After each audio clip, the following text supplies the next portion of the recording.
Welcome students to the business study class.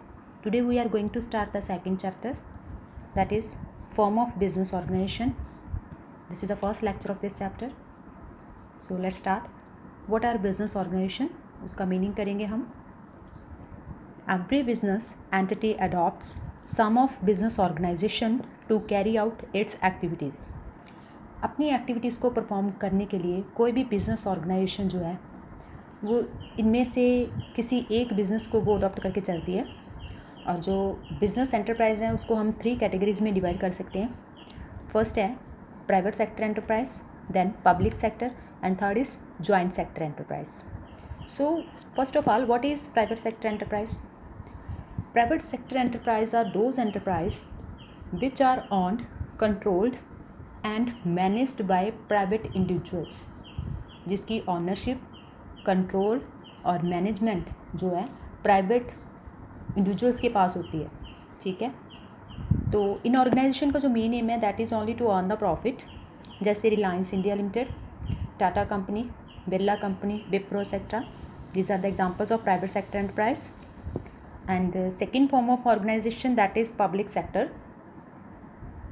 Public sector enterprise, this is enterprise which is owned, controlled and managed by central and state government. ठीक है. जिसकी ownership, management और control government के पास होता है, चाहे वो state government हो चाहे आपकी सेंट्रल की गवर्नमेंट हो. सो जैसे आपके पास स्टील अथॉरिटी ऑफ इंडिया है, गैस अथॉरिटी ऑफ इंडिया है, LIC, ये सारी पब्लिक एंटरप्राइजेस के एग्जांपल्स हैं. देन है आपके पास जॉइंट सेक्टर एंटरप्राइज. जॉइंट के नाम से ही पता चलता है कि जो जॉइंटली मैनेज की जाती है. ठीक है. So this type of enterprise which are owned, controlled and managed by jointly by the private sector and the public sector, it is known as joint sector enterprise. In this type of enterprise, day-to-day management is in the hand of private sector, but control and supervision is in the hand of government. जैसे Maruti Udyog limited, Cochin refineries sector. So next है आपके पास forms of private sector enterprise. Private sector enterprise को आगे हम 5 parts में divide कर सकते हैं. फर्स्ट है आपके पास sole proprietorship, second joint Hindu family business, third is partnership, fourth cooperative society, fifth is company. So we will discuss this point one by one. In this lecture we will discuss only the first 2 headings, that is sole proprietorship and joint Hindu family business. So let's start. What is sole proprietor? Here sole means one, proprietor means owner. So इसके name से suggest होता है कि इसमें जो owner होता है that is only one person. So let's start. It is managed and controlled by a single individual. जो एक पर्सन के द्वारा कोई भी ऑर्गेनाइजेशन जो चलाई जाती है उसको हम सोल प्रोप्राइटरशिप बोलते हैं. सो सारा जो बिज़नेस है उसकी take care only one person के हैंड में होती है. जितने भी फंड बिज़नेस में लेके आने वो एक ही पर्सन लेके आता है, सारे डिसीज़न वही लेता है. ठीक है. सो उसके बाद हम इसके करें फीचर्स. फर्स्ट है सिंगल ऑनरशिप. सिंगल ऑनरशिप मैंने अभी आपको बताया कि ऑनर इसका एक ही होता है. So all capital is supplied by single individual. जितनी भी बिजनेस में पैसा लगाना है वो सारा ऑनर ही लगाएगा. ठीक है. चाहे वो अपना पैसा लेके आए, चाहे वो बोरो करे किसी से. सेकंड है आपके पास formation and closure. No legal formalities required to start and close. Sole proprietorship को स्टार्ट करने के लिए या बंद करने के लिए आपको फॉर्मेलिटीज़ की ज़रूरत नहीं होती. इस टाइप का बिज़नेस के लिए कोई सेपरेट लॉ नहीं बना हुआ. कुछ लाइसेंस होते हैं जो रिक्वायर्ड होते हैं उनके लिए, और इसको स्टार्ट करने का और क्लोज़ करने का बहुत ही सिंपल वे है. In the third point that is unlimited liability. Owner is personally liable for all the debt of the business. अब हम बात करें कि एक ही ऑनर है, वो अकेला ही है जो बिज़नेस के सारे डेट्स के लिए रिस्पॉन्सिबल है. कभी कभी क्या होता है बिज़नेस में लॉसेस हो जाते हैं, आपके एसेट्स, आपके जो लाइबिलिटीज़ है उसको पे करने के लिए सफिशिएंट नहीं होते, तो प्रोप्राइटर को या यू कैन से ऑनर को अपनी पर्सनल प्रॉपर्टी जो है, अपनी लाइबिलिटीज़ को पे करने के लिए अपनी पर्सनल प्रॉपर्टी भी सेल करनी पड़ती है। The next heading is one man control. Ownership and management lies in the hand of one person only.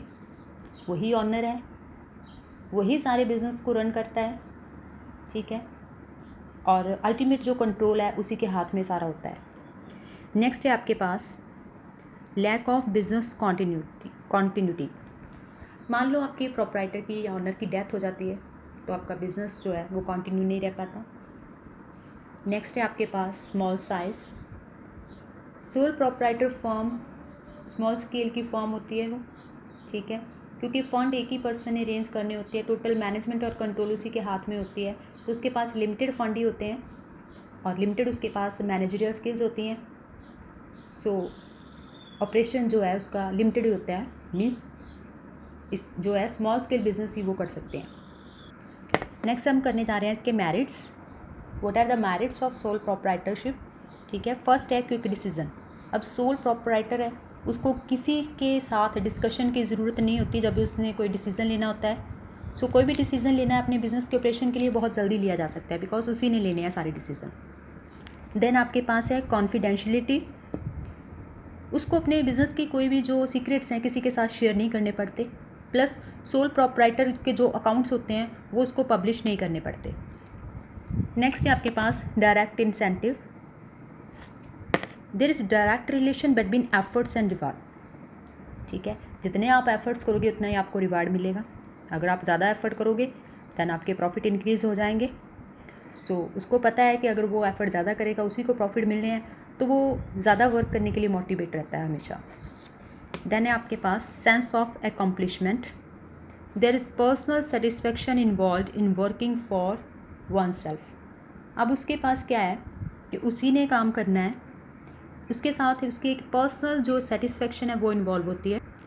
Then आपके पास नेक्स्ट है easy to form and dissolve, ठीक है। सोल प्रोप्राइटर बहुत इजीली बन जाती है, बिकॉज मैंने आपको पहले बताया कोई लीगल फॉर्मेलिटीज़ इसके लिए आपको ज़्यादा परफॉर्म नहीं करनी पड़ती, और इसको जो है स्टार्ट करना प्लस क्लोज करना इट इज़ वेरी इजी।